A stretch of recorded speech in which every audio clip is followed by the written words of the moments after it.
Hello students, कैसे हैं आप सब। स्वागत है आपका मेरे YouTube channel NCERT maths classes पे। प्रीवियस वीडियो में अपने एनसीईआरटी क्लास 12th मैथ्स में चैप्टर नंबर 6 में एक्सरसाइज 6.5 कंप्लीट की है। ठीक है जी। आज के इस वीडियो में अपन एनसीईआरटी क्लास 12th मैथ्स में चैप्टर नंबर 6 में मिसलेनियस एग्जाम्पल करने वाले हैं। मिसलेनियस एग्जाम्पल मतलब विविध वर्णमाला से पहले वाले एग्जाम्पल। एग्जाम्पल नंबर 42 से लेके 51 तक के एग्जाम्पल करेंगे। सारे के सारे अच्छे क्वेश्चन है, कुछ ना कुछ अलग आपको कॉन्सेप्ट सीखने को मिलेगा और बोर्ड एग्जाम में आने के इनके चांसेस सबसे ज़्यादा रहते हैं। ठीक है जी। तो एग्जाम्पल नंबर 42 देखो क्या कह रहा है। एक कार t बराबर 0 पर बिंदु P से चलना प्रारंभ करके बिंदु Q पर रुक जाती है। ठीक है, देखते हैं डायग्राम से थोड़ा समझने की कोशिश करते हैं। ये कोई पॉइंट P है, यहाँ से t बराबर 0 मतलब समय 0 है, यहाँ से एक कार चली और बिंदु Q पर रुक जाती है। और यहाँ से चल के मान लो यहाँ कोई पॉइंट Q है, इस Q पर रुक जाती है। ठीक है, रुक जाती है मतलब रुकने का मतलब इसका वेग जो है, वेलोसिटी है, वो क्या हो जाएगी, 0 हो जाएगी। ठीक है, कार द्वारा t सेकंड में तय की गई दूरी x मीटर में ये दे रखी है। यहाँ से लेके ये वाली PQ जो डिस्टेंस है वो क्या दे रखी है, x की फॉर्म में दे रखी है। x डिस्टेंस है और फंक्शन किसका दे रखा है, वो t का। क्या है, टी स्क्वायर माइनस ब्रैकेट में 2 माइनस t/3 ये दूरी दे रखी है। ये PQ किसकी फॉर्म में दे रखी है, x से डिनोट कर रखा है और किसका फंक्शन है, ये t का। ठीक है, कार को Q तक पहुंचने में लगा समय ज्ञात कीजिए और P और Q के बीच की दूरी ज्ञात कीजिए, है ना। मेरे पास यहाँ मेरे को ये पता है कि यहाँ t बराबर 0 है और यहाँ t बराबर कितना है, t। P से बिंदु P से चल के Q तक जब कार पहुंची तो उसका t कितना है, समय t है। और वेलोसिटी, यहाँ मेरे को ये हिंट मिल गया कि जब कार Q पर जाके रुकेगी तो उसका वेग कितना हो जाएगा, 0 हो जाएगा। तो आंसर मिलेगा क्या, चूंकि तय दूरी x बराबर कितनी देर की है, t स्क्वायर माइनस 2t/3। इसको अंदर मल्टीप्लाई कर दूं तो x बराबर 2t स्क्वायर माइनस t³/3। ठीक है, ये दूरी है। और आपको पता है वेग का सूत्र क्या होता है, dx दूरी में परिवर्तन, है ना। वेग में, हाँ, दूरी क्या है, dx/dt। t समय में तय दूरी ही क्या होगी, उसका वेग होगा ना। वेग बराबर दूरी बट्टा समय होता है, दूरी बट्टा समय। तो मैं पहले इसलिए dx निकालूंगा, है ना। इसलिए dx/dt जो क्या हो जाएगा, वेग हो जाएगा। वो क्या हो जाएगा, x के रिस्पेक्ट में, t के रिस्पेक्ट में इसका डिफरेंशिएशन कर देंगे तो क्या आएगा, 4t माइनस 3t²/3। 3 से 3 कैंसिल आउट, तो dx/dt है equals to 4t minus t²। ठीक है, अब चूंकि बिंदु Q पर क्या जाएगा, v बराबर क्या है, 0। क्यों है v बराबर 0, क्योंकि यहाँ कार रुक रही है। ठीक है, इसलिए dx/dt इक्वल्स टू 0 हो जाएगा। और dx/dt का मान कितना है, 4t minus t² equals to 0। t common ले लिया तो 4 माइनस t इक्वल्स टू 0, या तो ये 0 या 4 माइनस t इक्वल्स टू 0। ये संभव नहीं है, जो संभव नहीं है। क्यों नहीं है सर संभव, क्योंकि t बराबर 0 है, यहाँ से कार Q तक पहुँच गई और t बराबर 0 नहीं रखेगी। यहाँ तो ऐसा नहीं कि बिल्कुल 1 सेकंड में पहुँच गई, बिना चले है ना, यहाँ पहुँच गई। ये तो संभव नहीं है, चलेगी यहाँ से लेके कार तो कुछ ना कुछ समय लेगी, तो ये तो संभव नहीं है। तो यहाँ से क्या है, t बराबर 4 सेकंड। मतलब पहला आंसर आ गया आपके पास कि कार को Q तक पहुँचने में लगा समय ज्ञात कीजिए। तो कितना समय लगा, 4 सेकंड। अब दूसरा है P और Q के बीच की दूरी।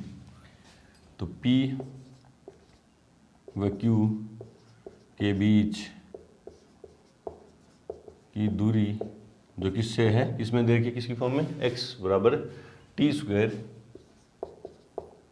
Bracket 2 minus t/3। Value put कर दो किस पॉइंट पे, x बराबर है t इक्वल्स टू 4। तो 4 की स्क्वायर 16 ब्रैकेट 2 माइनस 4/3 3, तो 16 ब्रैकेट एलसीएम 3, 6 माइनस 4, तो 2, 16 दूनी 32/3 मीटर। तो दूरी कितनी है, t बराबर, जब 4 सेकंड लगा तो उसने कितनी दूरी तय की, 32/3 मीटर। चेक करते हैं आंसर। हाँ, 32/3 मीटर बिल्कुल सही है। बढ़ते हैं एग्जाम्पल नंबर 43 की तरफ। उससे पहले वीडियो को रोकें और नोट करें। एग्जाम्पल नंबर 43 देखो क्या कह रहा है। बहुत ही अच्छा क्वेश्चन है, बोर्ड एग्जाम में अक्सर पूछा जाता है। देखो, पानी की एक टंकी का आकार ऊर्ध्वाधर अक्ष वाले एक उल्टे लंबवर्तीय शंकु है जिसका शीर्ष नीचे है। एक पानी की टंकी है, शंकु के आकार की है, और जिसका शीर्ष किधर है, नीचे है, यूं है नीचे। ये पानी की टंकी है, ठीक है, शंकु के आकार की है। थोड़ा सा सही है, ठीक है। शीर्ष नीचे, इसका अर्ध शीर्ष कोण tan इनवर्स 0.5 है। अर्ध शीर्ष कोण कौन सा होगा, आधा कोण। पूरा शीर्ष तो ये पूरा कोण हो गया, अर्ध शीर्ष कोण देखो कैसे बनेगा, ये वाला अर्ध शीर्ष कोण है, जो कितना है, ये कितना दे रखा आपको, tan इनवर्स 0.5 है, ठीक है, ठीक है। इसमें 5 मीटर क्यूब पर मिनट की दर से पानी भरा जाता है। इसमें एक पाइप लगी है, मान ले रहा हूँ, और उस पाइप से इसमें क्या भरा जा रहा है, पानी, ठीक है। और पानी मान लेते हैं यहाँ तक भर दिया,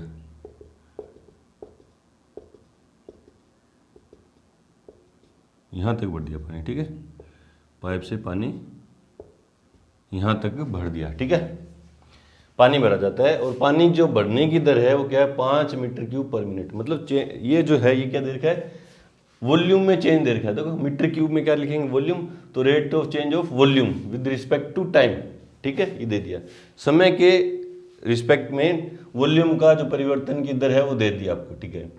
पानी के स्तर के बढ़ने की दर ज्ञात कीजिए। दर उस क्षण ज्ञात कीजिए जब टंकी में पानी की ऊंचाई 10 मीटर है। मान लो जब पानी भरा जा रहा है तो किसी क्षण टंकी में जो पानी की ऊंचाई है वो क्या है, h है, और मैं मान रहा हूँ उसकी जो त्रिज्या है, पानी की जो त्रिज्या है r है। तो अब हमें क्या करना है, इसमें ऊंचाई में बढ़ने की दर, ऊंचाई के बढ़ने की दर मतलब dh/dt, ऊंचाई किसके रिस्पेक्ट में बढ़ेगी, टाइम के, क्योंकि जैसे जैसे टाइम के हिसाब से पानी इसमें गिरेगा, ऊंचाई क्या होगी, बढ़ेगी। तो ये मुझे ज्ञात करना है ना। एक चीज दे रखी है, वो ये rate of change of quantity with respect to another quantity है ना। तो ये dh/dt मेरे को फाइंड करना है, dv/dt मेरे को गिवन है। तो चीज गिवन है, उसी से सोल्व कर देंगे। आसान क्वेश्चन है ना। आंसर में माना किसी क्षण t पर टंकी में पानी की ऊंचाई h व पानी की त्रिज्या r है। टंकी में जो पानी है उसकी जो त्रिज्या है वो क्या है, r है। और ये इस एंगल मान ले रहा हूँ अल्फा है, या थीटा मान ले रहा हूँ, थीटा है, ठीक है। तथा अर्धशीर्ष कोण क्या माना मैंने, थीटा है। ये काम में आएगी तो इसको मान ले रहा हूँ a, ये o, ये b है ना, ठीक है। चूंकि दिया है, जो चीज़ दी है वो लिखते हैं हम। ये पानी भरा जाता है ना मीटर क्यूब पर मिनट में, मतलब dv/dt। बोले सर हमें कैसे पता चला, ये देखो मीटर क्यूब में है ना, जो कितना दे दिया, 5 मीटर क्यूब पर मिनट। और ये भी प्लस में, क्योंकि बढ़ रहा है, आयतन क्या होगा, बढ़ेगा है ना, पानी का आयतन बढ़ेगा। एंड अल्फा इक्वल्स टू कितना, थीटा इक्वल्स टू अर्धशीर्ष कोण को तो मैंने थीटा मान रखा है। थीटा कितना दे दिया, tan इनवर्स 0.5, ठीक है। अब मेरे को उसने rate of change of volume with respect to T दिया, तो मैं भी वॉल्यूम में रेट ऑफ चेंज ऑफ निकालूंगा विद रिस्पेक्ट टू टी, है ना। तो पहले मेरे पास आयतन होना चाहिए, चूंकि शंकु में पानी का आयतन v से लिखूँ उसको क्या होगा 1/3 पाई आर स्क्वायर एच। क्यों? क्योंकि सर इसमें जो शंकु के अंदर जो पानी है, पानी जो भरा जा रहा है वो किस शेप में भरा जा रहा है, शंकु के आकार का ही तो है, तो शंकु का आयतन ही तो होगा वो 1/3 पाई आर स्क्वायर एच, है ना। अब इसमें दो वेरिएबल हैं, एक आर है और एक एच है। आर और एच, एक वेरिएबल मेरे को गायब करना है, करें कौन सा, एच करें या आर करें। देखो मेरे को निकालना क्या है, D H over D T, तो एच तो रखूंगा मैं, यहाँ से आर गायब कर दूंगा। देखो कैसे करूँगा, देखो देखो कैसे करता हूँ। चूंकि त्रिभुज ये जो रिलेशन दे रखा है ना, ये रिलेशन तो यहाँ काम में लूंगा मैं डिफरेंशिएट करके, और ये थीटा भी तो दे रखा है, इसका मान देखो कैसे, अब एक वेरिएबल गायब करने में कर रहा हूँ ना। त्रिभुज ए ओ बी में ये इधर आएगा, देखो लिख दो एक बार, theta equals to tan inverse 0.5 या 0.5, तो tan theta equals to point हटाऊंगा तो 5/10 काटा तो 1/2। tan थीटा होगा क्या, tan क्या होता है, लंब बटे आधार, परपेंडिकुलर अपॉन बेस। परपेंडिकुलर क्या है, r अपॉन बेस क्या है, h। परपेंडिकुलर ये है, बेस क्या है, ये है, और ये मैंने क्या मान रखी है, h इक्वल्स टू 1/2। ठीक है, अब मेरे को यहाँ से r का मान निकालना है, तो r क्या हो जाएगा, r बराबर क्या हो जाएगा, h/2, है ना। r का मान 1 में रखने पर, 1 में रखने पर एक क्या कहती है, v इक्वल्स टू π/3, 1/3 पाई को π/3 लिखता हूँ, आर स्क्वायर मतलब h स्क्वायर बट्टा में 4 इंटू एच, है ना। थोड़ा और सिंप्लीफाई कर लो, देखो π/12 इंटू एच क्यूब, इसलिए dv ओवर dt, या differentiate with respect to t, differentiation with respect to t, क्योंकि ऊंचाई किसके रिस्पेक्ट में बढ़ेगी, टाइम के रिस्पेक्ट में तो बढ़ेगी। तो dv ओवर dt ये कांस्टेंट है π/12 डॉट h की क्यूब का 3h स्क्वायर, फिर h का किया तो dh ओवर dt। ठीक है, इसको नंबर 1 मान ले रहा हूँ, और ये क्या है, नंबर 2, और मान रखा 2 में। ठीक है, अभी देखो यहाँ dv ओवर dt का मान नंबर 1 से कितना रख दूंगा, 5, ये 3 की टेबल में 4, है ना। तो ये 4 इधर डिवाइड में है, इधर जाएगा तो मल्टीप्लाई में, और अपॉन में पाई h स्क्वायर, मेरे को dh ओवर dt चाहिए, वो निकाल रहा हूँ, equals to dh over dt। वापिस से देखो, dv ओवर dt का मान 1 से रखा मैंने 5, कहाँ से रखा मैंने, बाय फर्स्ट,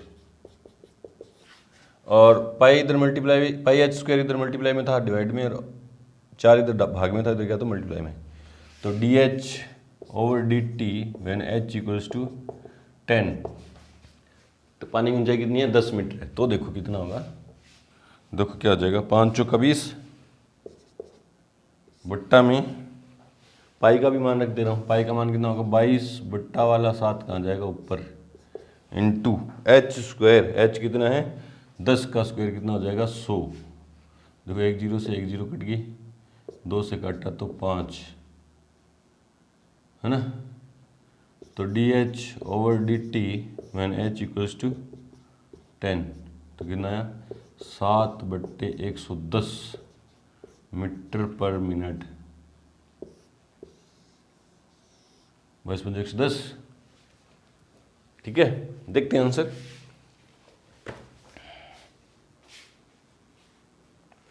पैंतीस बट्टे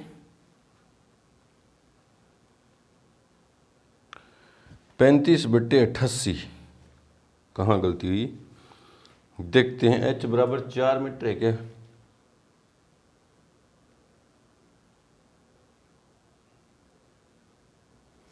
h बराबर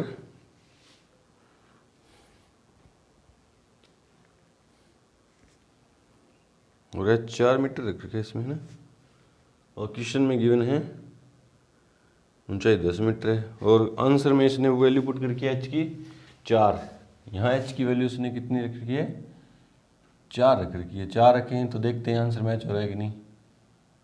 तो 4 की स्क्वायर कितनी हो जाएगी, 16, कितनी हो जाएगी, 16। तो देखो 4 की टेबल में 4 और 4 की टेबल में 5, तो 7 पंजे 35 बट्टे 22 चौका 88, तब सही है। h बराबर कितना होगा 4। तो क्वेश्चन में ये मिस प्रिंट है, क्या है, ऊंचाई 4 मीटर है। तो आंसर मैच कर गया 35 बटे 88। इस तरह से करेंगे। अच्छा क्वेश्चन था। बढ़ते हैं एग्जाम्पल नंबर 44 की तरफ। से पहले वीडियो को रोकें और नोट करें। एग्जाम्पल नंबर 44 देखो क्या है कि 2 मीटर ऊंचाई का एक आदमी 6 मीटर ऊंचे बिजली के खंभे से दूर 5 किलोमीटर प्रति आवर की चाल से चलता है ना। देखो ये जमीन है, ये मान ले रहा हूं बिजली का खंभा है AB, जिसकी ऊंचाई 6 मीटर है, ठीक है। 6 मीटर ऊंचे बिजली खंभे से दूर, इस खंभे से दूर जा रहा है एक आदमी, यूं जा रहा है। आदमी की लंबाई दे दी 2 मीटर, ये मान ले रहा हूँ आदमी है। CD कितनी ऊंचा है 2 मीटर, ठीक है। वापस देखो 2 मीटर ऊंचाई का आदमी 6 मीटर ऊंचे बिजली खंभे से 5 kilometre per our 5 kilometre per our की चाल से चलता है। खंभे से दूर, इधर से दूर जा रहा है, ठीक है, चलता है। उसकी छाया की लंबाई की वृद्धि दर ज्ञात कीजिए, है ना। अब इसके ऊपर एक बल्ब है ना, वहाँ से लाइट जलाई तो यहाँ से एक प्रकाश की किरण चलेगी, रे चलेगी, वो इसके ऊपर से जाएगी और ज़मीन पे टकराएगी। मान लो ज़मीन पे बिंदु E पे टकरा रही है, तो इस खंभे की छाया, खंभा कौन है, CD की छाया क्या होगी, CE होगी ना। मान ले रहा हूँ ये क्या है, Y है। CD जो है छाया, CE जो है छाया होगी खंभे की, क्योंकि ये खंभे पे लाइट है और ये बंदा है जो दूर जा रहा है इससे, और ऊपर से छाया यूँ आएगी, ज़मीन पे टकराएगी, तो ये इसकी लेंथ क्या होगी, बढ़ेगी। छाया की लंबाई क्या होगी, बढ़ेगी, है ना। वो किस दर से बढ़ रही है वो हमें ज्ञात करनी। जैसे जैसे दूर जाएगा छाया लंबी होती जाएगी ना, वो हमें ज्ञात करना है किस दूर से बढ़ रही है ना, किस दर से बढ़ रही है। और ये मान ले रहा हूँ मैं, दूरी क्या है, x है ना। तो मान ले रहे हैं सारी चीज़ें। आंसर माना AB बराबर 6 मीटर लंबे खंबे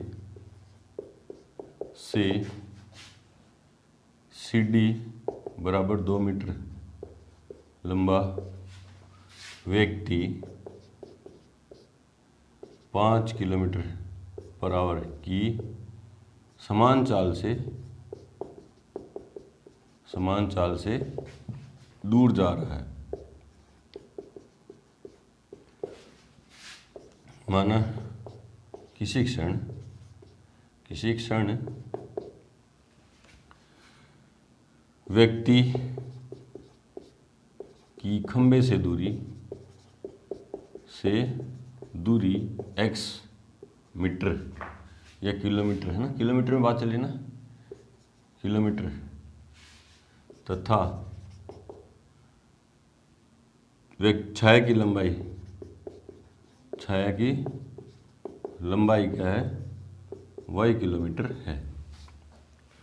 चूंकि v बराबर क्या होगा, dx ओवर dt, जो कितनी है 5 kilometre per our, 5 kilometre per our. देखो ये जो दूरी है, किसी क्षण ये दूरी x है, और ये किस स्पीड से बढ़ रही है, ये दूरी जो दूर जा रहा है तो बढ़ रही है ना, बढ़ने की दर क्या है, dx ओवर dt होगा। ये दूरी तो बढ़ रही है क्योंकि व्यक्ति दूर जा रहा है, और किस दर से बढ़ रही है, 5 किलोमीटर पर आवर की दर से, और ये क्या है, उसका वेग है ना, वो तो लिखा मैंने। अब देखो क्या करना है, ये 2 ट्राइंगल दिख रहे हैं ना, ये 2 ट्राइंगल दिख रहे हैं, कौन से, AEB और CED, दोनों क्या सिमिलर है, समरूप त्रिभुज है ना, क्योंकि ट्राइंगल AEB 10th क्लास में सीखा था अपने, सिमिलर है ट्राइंगल CED। क्यों है सर, क्योंकि दोनों में एक एंगल क्या है 90 डिग्री का, और दोनों में एक जो एंगल है क्या है, उभयनिष्ठ है, कॉमन है। ये तो AA समरूपता का नियम लग गया, है ना, AA समरूपता का नियम लग गया, तो दोनों क्या हो गए, समरूप हो गए। अब ये दिखाना नहीं है, 10th क्लास में आपने दिखा दिया, इसलिए समरूप है तो क्या होंगी, संगत भुजाएं क्या होंगी, समानुपाती, है ना, इनकी साइड क्या होंगी, प्रोपोर्शनल होंगी ना। क्या होगा, AB के बट्टा में इसकी कौन सी आएगी, CD। बोले सर कौन सी ले रहे हैं, क्योंकि AB का पता है और इसकी CD का पता है, तो ले ली, ठीक है। और इसकी AE इक्वल होगी AE बट्टा में CE, और BE बट्टा में क्या होगा, DE। BE और DE भी एक दूसरे के साथ समानुपात में होंगी, लेकिन ये ना तो मेरे को वैल्यू पता है और ना ये ज्ञात करनी, तो इनको लेंगे नहीं अपन, है ना। ये दो ही काम किए मेरे। सारी वैल्यू पुट कर दो जो आपको पता है इसके अंदर। AB का मान कितना है 6 अपॉन CD का मान कितना है 2। AE का मान देखो कितना है, AE का मान कितना है x प्लस वाई, दिख रहा ना आपको, x प्लस वाई। और CE का मान कितना है y, ये कट गया 3, क्रॉस मल्टीप्लाई किया तो 3y equals to X plus Y और 2y इक्वल्स टू एक्स, ये y इधर आ गया, ठीक है। अब मुझे चाहिए dx और dt तो है, तो इसको डिफरेंशिएट कर देना with respect to t, differentiation with respect to t, तो देखो क्या आ जाएगा 2 dy over dt equals to dx over dt। बोले सर क्यों किया डिफरेंशिएट, क्योंकि y क्या है, जो छाया की लंबाई वो भी टाइम के साथ बढ़ेगी, क्योंकि टाइम के साथ जब वो दूर जाएगा बंदा तो उसकी छाया की लंबाई बढ़ेगी। और x भी क्या है, टाइम के साथ चेंज हो रहा है, क्योंकि ये जो दूरी है वो जैसे जैसे दूर जा रहा है टाइम के साथ चेंज हो रहा है, तो इसलिए मैंने टाइम के रिस्पेक्ट में इसका डिफरेंशिएशन कर दिया। इसका नंबर 1 दे रहे हैं और इसका मान है मेरे पास, है ना, ये रहा 2 dy over dt equals to कितनी है 5, कहाँ से लिखा बाय फर्स्ट, 2 इधर मल्टीप्लाई में इधर जाएगा तो डिवाइड में, तो dy over dt equals to 5/2 kilometre per hour, ठीक है। तो dy ओवर dt क्या लिख सकते हैं इसको, 2.5 किलोमीटर पर आवर। तो उसकी छाया की लंबाई किस दर से बढ़ रही है, नीचे लिख देना। अतः छाया की लंबाई 2.5 किलोमीटर पर आवर की दर से बढ़ रही है। देखते हैं आंसर 44, 5/2 है ना, बिल्कुल सही है, बिल्कुल सही है। चलो जी बढ़ते हैं एग्जाम्पल नंबर 45 की तरफ। उससे पहले वीडियो को रोकें और नोट करें। एग्जाम्पल नंबर 45 देखो क्या है कि वक्र, ये कर्व दे दिया है ना, x = 4y के किसी पॉइंट पर नॉर्मल का समीकरण चाहिए मुझे। इस कर्व के किसी पॉइंट पर नॉर्मल का इक्वेशन चाहिए, जो नॉर्मल है वो इस पॉइंट से होकर जाता है। देखो अच्छा क्वेश्चन है, समझना है पहले आपको, दे क्या रखा देखो, बाय डायग्राम से सीखेंगे तो आपको इजीली पता लग जाएगा। ये कर्व है ना, आपको पता है x की पॉजिटिव या नेगेटिव वैल्यू के लिए y हमेशा क्या रहेगा, पॉजिटिव रहेगा। तो ये कर्व कुछ ऐसा है, ठीक है। ये कौन सा कर्व है, x² = 4y। इसके किसी पॉइंट पर मेरे को नॉर्मल चाहिए, है ना, और वो नॉर्मल कहाँ से जा रहा है, 1,2 से होकर जा रहा है। ये मान लो 1, 2 है ना, यहाँ से जो होके जा रहा है ये नॉर्मल, ये है नॉर्मल जो इसके परपेंडिकुलर हो गए, है ना, ये नॉर्मल है, ये नॉर्मल है। और ये पॉइंट किससे होके जा रहा है, 1,2 से। इसके साथ ये एंगल कितने का है, 90 डिग्री का, है ना। ये अभिलंब है, ये नॉर्मल है। इस नॉर्मल की इक्वेशन चाहिए जो इस पॉइंट से होके जा रहा है, और मान ले रहा हूँ इस कर्व को किस पॉइंट पर टच कर रहा है, P पर, जिसके कोऑर्डिनेट क्या है, x1 y1। अब ये पॉइंट P है, ये पॉइंट P जो है इस कर्व पर भी है और इस नॉर्मल पर भी है ना। और ये जो पॉइंट 1,2 है सिर्फ नॉर्मल पर है। ढंग से देखना, वापिस से समझो क्या कह रहा है, वक्र के किसी बिंदु पर, वक्र के बिंदु P पर, मान लिया मैंने P पर अभिलंब का समीकरण चाहिए मुझे, जो इस बिंदु से, ये जो अभिलंब है किस पॉइंट से होकर जा रहा है, इस पॉइंट से होकर जा रहा है। अब आपको पता होना चाहिए, है ना, अब आपको पता होना चाहिए क्या कि अभिलंब का समीकरण, exercise 6.3 equation of normal and tangent, अभिलंब का समीकरण क्या होता है कि y - y1 = mn slope of normal into x - x1, ठीक है। ये इक्वेशन चाहिए। इसके लिए मेरे को एक तो पॉइंट चाहिए, पॉइंट तो है मेरे पास, और एक चाहिए mn मतलब स्लोप ऑफ नॉर्मल, दो चीज़ें चाहिए। अब पॉइंट तो है मेरे पास, ये रहा। स्लोप ऑफ नॉर्मल क्या होता है, mn इंटू mt इक्वल्स क्या होता है, -1। यहाँ से mn लेके आऊँगा मैं, क्या होगा, -1/mt, ठीक है, mt स्लोप ऑफ टेंजेंट। और स्लोप ऑफ टेंजेंट क्या होता है, क्या होगा, dy over dx at that point, कौन से पॉइंट पर, x1 y1 पर। तो ये कार्रवाई करने वाला। देखो पहले मैं स्लोप ऑफ टेंजेंट निकालूंगा, उससे स्लोप ऑफ नॉर्मल निकालूंगा। चलो आगे जो क्वेश्चन करते जाएंगे फिर होता जाएगा, है ना। आंसर में माना वक्र x² = 4y के बिंदु P, जो क्या है, x1 y1 से अभिलंब गुजरता है जो बिंदु 1,2 से भी गुजरता है।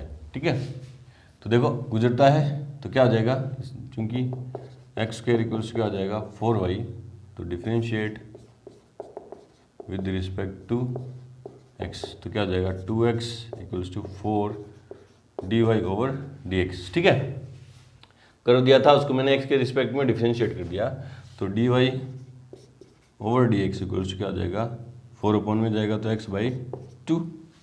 ठीक है, इसलिए बिंदु स्लोप ऑफ टेंजेंट, इसलिए slope of tangent at P, जो कोऑर्डिनेट क्या है x1 y1, तो क्या हो जाएगा mt से उसको डिनोट करूँगा, क्या हो जाएगा dy/dx एट x1 y1, तो mt इक्वल्स टू x1 की जगह x की जगह रख दूंगा x1/2, ये स्लोप ऑफ टेंजेंट आ गया।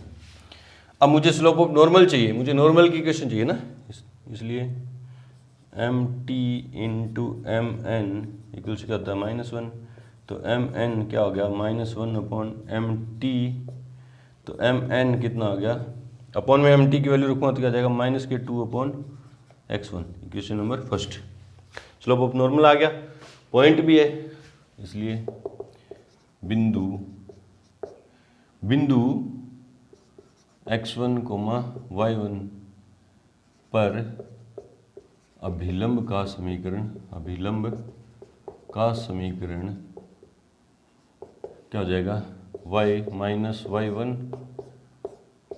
इंटू स्लोप ऑफ नॉर्मल, कितना है -2/x1 x -x1। ठीक है, चूंकि अभिलंब बिंदु 1,2, ये जो अभिलंब है इस पॉइंट से भी गुजरता है, तो इस पॉइंट के जो कोऑर्डिनेट हैं इस इक्वेशन को क्या करेंगे, सेटिस्फाई करेंगे। तो देखो कैसे, यहाँ y की जगह क्या रखूँगा 2, देखो क्या जाएगा 2 - y1 equals to -2/x1 into x की जगह रखूँगा 1 - x1, है ना। सोल्व करते हैं इसको, थोड़ा क्रॉस मल्टीप्लाई करूँ, इसको इससे मल्टीप्लाई किया तो 2x1 - x1 y1 equals to अंदर मल्टीप्लाई किया तो -2 प्लस k2x1। वापिस से देखो, ये अभिलंब का समीकरण आ गया, ये अभिलंब का समीकरण इस बिंदु से गुजरता है, तो इस बिंदु के जो कोऑर्डिनेट हैं इस अभिलंब की समीकरण को सेटिस्फाई करेंगे। और ये कौन सी को करेंगे, जनरल पॉइंट को ना, यहाँ सेटिस्फाई करेंगे। x y की जगह 2 रख दिया, x की जगह 1 रख दिया, फिर क्रॉस मल्टीप्लाई किया, देखो इसको x से किया तो 2x1 माइनस के x1 y1, इसको अंदर मल्टीप्लाई किया तो ये 2x1 से 2x1 कट गया, है ना, और माइनस से माइनस कट गया तो क्या आया x1 y1 इक्वल्स टू 2। या इससे x1 की वैल्यू निकाल लूँ या y1 की वैल्यू निकालूँ तो y1 कितना आ जाएगा 2/x1, समीकरण नंबर 2। ठीक है, और ये एक का यूज लिया था ना by first mn equals to वहाँ रख दिया। ठीक है, अब मेरे पास ये आ गया ना। अब देखो ये बिंदु जो है, ये बिंदु जो P जो है, चूंकि P जो क्या है x1 y1 वक्र पर भी है, इस कर्व पर भी है, तो इसके कोऑर्डिनेट को भी सेटिस्फाई करेगा, इसलिए इस कर्व की इक्वेशन को सेटिस्फाई करेगा। क्या आ जाएगा x1 की स्क्वायर इक्वल्स टू 4y1, है ना। तो अब y1 का मान यहाँ रख दे रहा हूँ, है ना, तो क्या जाएगा x1 की स्क्वायर इक्वल्स टू 2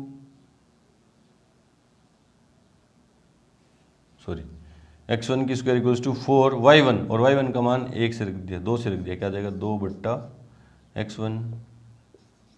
कहाँ से रखा अपने, बाय सेकंड। भी ये x1 और y1 के मेरे को पॉइंट चाहिए थे, वो कैसे आएंगे, ये पॉइंट जो है P इस अभिलंब की समीकरण पर भी है तो उसमें भी रख दिए, और ये पॉइंट P इस कर्व की इक्वेशन पर भी है, पॉइंट P जो कर्व की इक्वेशन पर भी है तो इसको भी सेटिस्फाई करेगा। ठीक है, दोनों से मैंने रिलेशन बना के सोल्व करूँगा, तो जो क्या है x1 की क्यूब इक्वल्स टू 8, तो x1 इक्वल्स टू कितना आ जाएगा 2, x1 का मान कितना आ गया 2। x1 का मान 2 आ गया, तो यहाँ y1 का मान कितना आ जाएगा, इसलिए y1 इक्वल्स टू, यहाँ x1 की जगह 2 रखूँगा तो y1 का मान कितना आ गया 2 बाई सेकेंड। यहाँ रखूँगा, हाँ सॉरी, x1 की जगह रखूँगा तो भी 1 आएगा ना, सॉरी 1 आएगा, कितना आएगा 1, ठीक है। यहाँ से हटा रहा हूँ, पॉइंट आ गया मेरे पास, इसलिए बिंदु P क्या है, x1 y1 2,1 and mn slope of normal जो कितना है -k2/x1 2, तो कितना है -k1, और कहाँ से, बाय फर्स्ट, इसलिए अभिलंब का समीकरण, मेरे पास पॉइंट भी आ गया और स्लोप भी आ गया, तो यहाँ रख दो या ये सीधा लिख दो, y minus y1 equals to slope of normal कितना है -1 x माइनस x1, सिंप्लीफाई कर दो, y minus 1 equals to -x plus के 2, है ना, तो x इधर आएगा तो x प्लस y और उधर जाएगा तो 3, ये आ गया अभिलंब का समीकरण। देखते हैं example number 45, x plus Y equals to 3, बिल्कुल सही है। देख लो ये पॉइंट से भी पास हो रहा है, x की जगह 2 और y की जगह 1 रखूँगा तो 3 आएगा, बिल्कुल सही है, अच्छा क्वेश्चन था। बढ़ते हैं एग्जाम्पल नंबर 46 की तरफ, उससे पहले वीडियो को रोकें और नोट करें। एग्जाम्पल नंबर 46 देखो क्या करेगी, वक्र, ये कोई कर्व दे दिया जिसमें x पे कंडीशन है कि x क्या है -2π से +2π के बीच है, ठीक है, कि स्पर्श रेखाओं के समीकरण ज्ञात कीजिए जो रेखा के समांतर हैं। तो ग्राफ से देखते हैं पहले, मान ले रहा हूँ ये कर्व की नॉलेज नहीं मेरे को ना, तो मैं मान ले रहा हूँ ये कर्व है कुछ इस तरह का,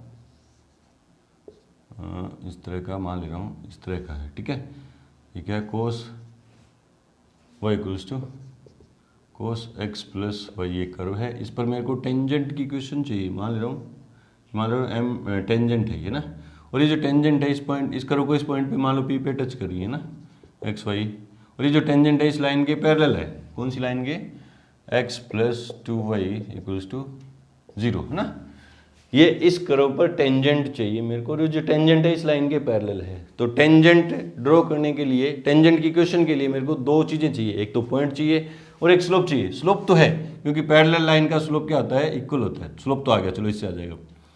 पॉइंट मैं निकालूंगा, कैसे निकालता हूँ अभी देखो, इस स्लोप को यूज में लेके ना, तो आंसर माना वक्र y equals to cos x plus Y, अच्छा क्वेश्चन है कि बिंदु P x y पर स्पर्श रेखा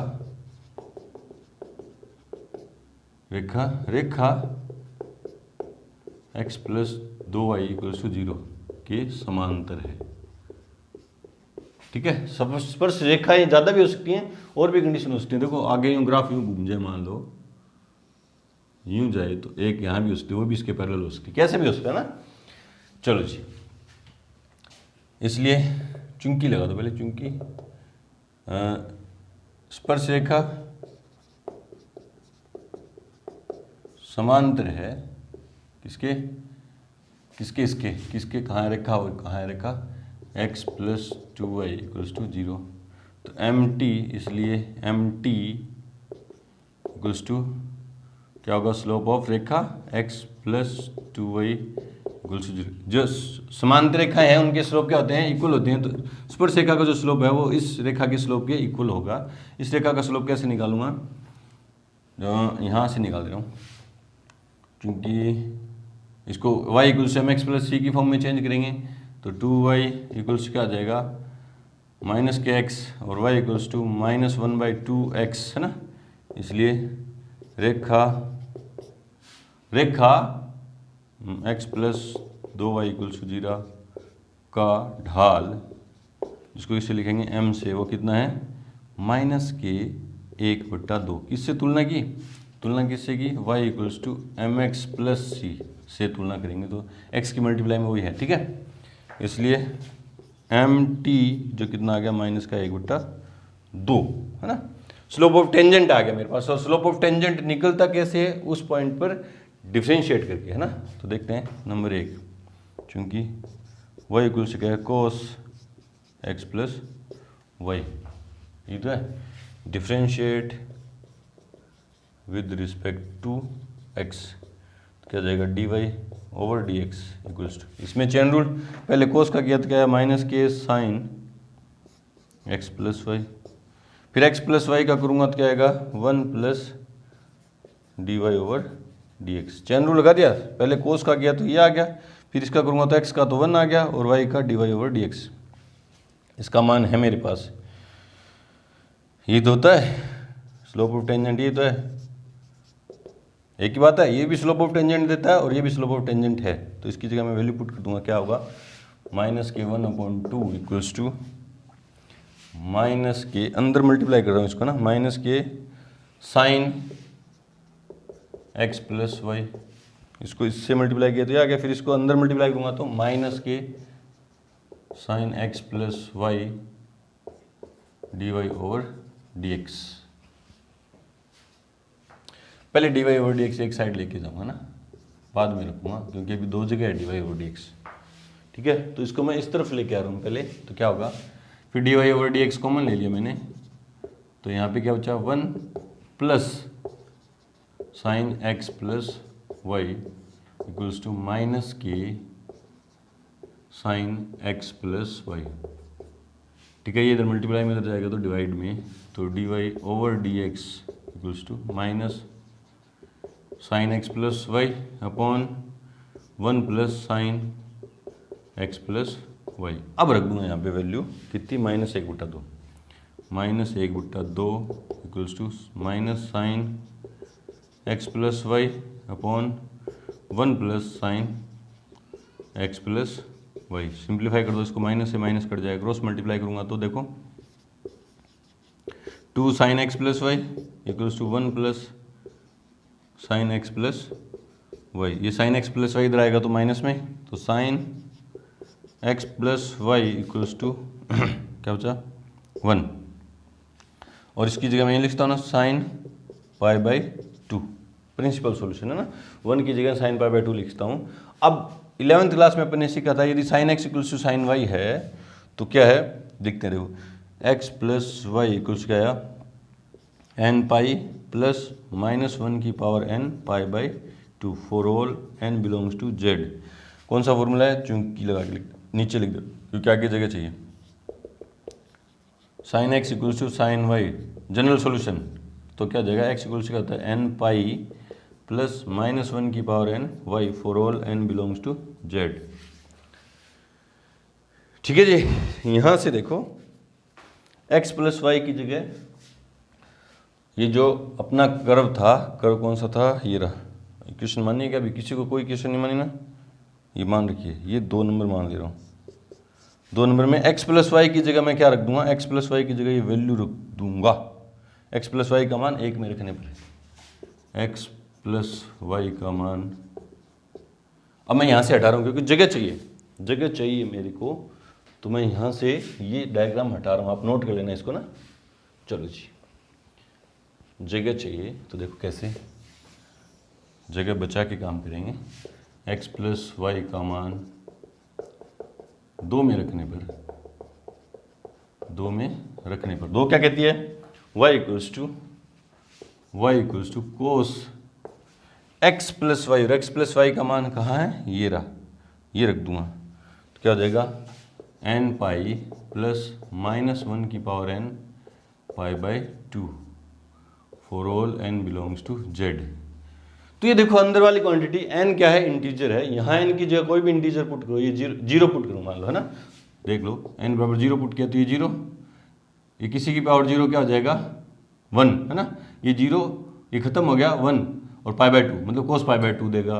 n बराबर 1 रखा तो 1, और -1 की पावर माइनस, तो ये क्या जाएगा 1 माइनस, ये -1 की पावर 1 रखूँगा तो माइनस ही आएगा π/2, है ना, सॉरी 1 पाई, तो पाई माइनस π/2 फिर क्या देगा π/2 देगा ये। तो मतलब यहाँ मैं x का कोई भी मान रखूँ, x की जगह n की जगह कोई भी वैल्यू रखूँ, for all n belongs to z, है ना, y इक्वल्स टू क्या होगा, 0 होगा। बोले सर क्योंकि यहाँ अंदर वाली क्वांटिटी हमेशा क्या रहने वाली है, π/2 रहने वाली है, π/2 का ओड मल्टीपल रहने वाली है, π/2 का ओड मल्टीपल। और π/2 का ओड मल्टीपल मतलब कौन सा एंगल होगा, किस एक्सिस पे होंगे, y एक्सिस पे। और y एक्सिस पे हमेशा x की कोस की वैल्यू क्या होती है, 0 होती है। कोस की वैल्यू क्या होगी, 0 होगी, तो ये 0 ही रहेगा। ढंग से समझ में आ गया ना, y इक्वल्स हमेशा क्या रहेगा, 0 रहेगा, क्योंकि ये लिख दो फॉरवर्ड मल्टीपल, है ना, ये एंगल को क्या दर्शाएंगे, तो ये 0 ही होगा ना, y इक्वल्स क्या आ जाएगा, 0, क्योंकि ये कोस π/2 का ओड मल्टीपल देगा और π/2 के ओड मल्टीपल पे कोस 0 होगा, तो y 0 हो गया ना। अब y का मान मैं जब 1 में रखूं, यहाँ 3 में, y का मान क्या कर रहे हैं सर, अपन को टेंजेंट की इक्वेशन चाहिए, उसके लिए स्लोप चाहिए, वो तो ये रहा, पॉइंट चाहिए, अपन पॉइंट निकालने की कोशिश करें। पॉइंट के लिए अपन ने y तो निकाल लिया, y कोऑर्डिनेट, x कोऑर्डिनेट निकाल रहे हैं, कहाँ से, यहाँ से। y का मान 3 में रखने पर देखो यहाँ y की जगह 0 पुट कर दूंगा तो क्या आ जाएगा, x बराबर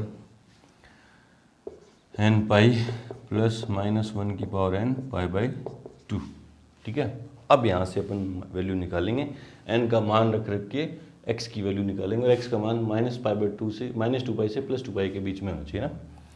तो जब n बराबर में रख दूँ 0, है ना, 0, तो x बराबर क्या देगा, π/2 ही देगा, अभी चेक किया था 0, है ना, ठीक है। जब n बराबर रख दूँ मैं 1, तो 1 रखूँगा तो क्या देगा, 1 रखूँगा तो पाई -π/2, तो x बराबर कितना देगा, π/2 ही देगा। फिर जब n बराबर 2 रख दूँ ना, तो 2π + π, तो x बराबर क्या देगा, 5π/2। 2π ये प्लस का हो जाएगा क्योंकि -1 की पावर 2, तो प्लस का 2π + π, तो 5π/2। 5π/2 क्या होगा, 2π से बड़ा हो गया, तो ये नहीं लेंगे, माइनस में चलते हैं। फिर जब n बराबर -1 रख दूँ, तो x बराबर -1 रख दिया। देखो यहाँ सोल्व करके देख लो, माइनस के पाई, है ना, और ये माइनस के π/2, क्योंकि अपॉन में माइनस जाएगा ना, तो क्या जाएगा, देखो कैसे यार, -1 की पावर -1, तो ये क्या जाएगा, -π × π/2 है ना, माइनस ये पावर नीचे जाके ये प्लस है, और पावर नीचे जाके -1 हो जाएगा ना, तो -π/2 आ जाएगा ये, तो -3π/2। अब ये इस इंटरवल के अंदर ही है, ठीक है। जब n बराबर -2, तो x बराबर देखते हैं, -2 रखूँगा तो माइनस के 2π, और ये प्लस का हो जाएगा, प्लस के π/2, तो 4π + π, माइनस के 3π/2। जब n बराबर -3 रख दूँ, है ना, तो माइनस के 3π और माइनस के π/2, -7, ये हो गया, आउट हो गया, इससे ज़्यादा चला गया, है ना। इसलिए x के मेरे पास 2 ही मान आए, π/2 और के 3π/2। इसलिए बिंदु कौन कौन से आए, बिंदु π/2, 0 व -3π/2, 0 है, 2 ही पॉइंट आए। अब इन दोनों बिंदुओं पर स्पर्शरेखा का समीकरण चाहिए, और स्लोप ये रहा मेरे पास, है ना। लिखते हैं अब, पहले ये, फिर इधर वाला हिस्सा, और फिर ये लास्ट में। बिंदु π/2, 0 पर स्पर्श रेखा का समीकरण क्या हो जाएगा, y - 0 = स्लोप तो क्या है, स्लोप तो ये रहा, -1/2, -1/2 x - π/2, है ना, x की जगह ये पॉइंट। तो सिंपल करो इसको, देखो ये क्या हो जाएगा, 2y = -kx और प्लस के π/2, ये 2x इधर आ जाए तो x + 2y, और ये आगे मल्टीप्लाई π/2 है ना, = π/2। 2, ये इधर मल्टीप्लाई करूँगा तो 2x प्लस 4y माइनस के पाई इक्वल्स टू 0। ये रही पहली समीकरण। दूसरा बिंदु कौन सा है? माइनस के 3π/2, 0 पर स्पर्शरेखा का समीकरण। तो y minus 0 equals to minus 3π/2 into X minus slope क्या है?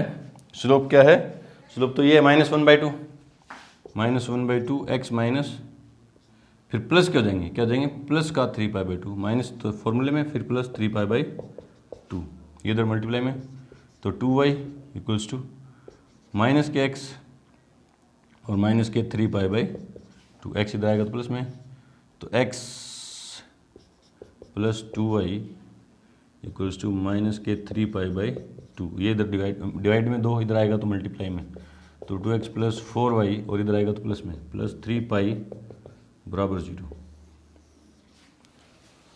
चेक करते हैं आंसर। एक तो है 2x प्लस 4y प्लस 3π बराबर 0 और 2x plus 4y minus pi बराबर 0। इस तरह से करेंगे। अच्छा क्वेश्चन था, थोड़ी कैलकुलेशन लंबी थी, आसान है लेकिन। तो एग्जाम्पल नंबर 47 से आगे फर्दर जो एग्जाम्पल अगले वीडियो में करेंगे, क्योंकि अगर इसी वीडियो में करने बैठेंगे तो वीडियो काफ़ी लंबा होगा। तब तक के लिए गुड लक, थैंक यू।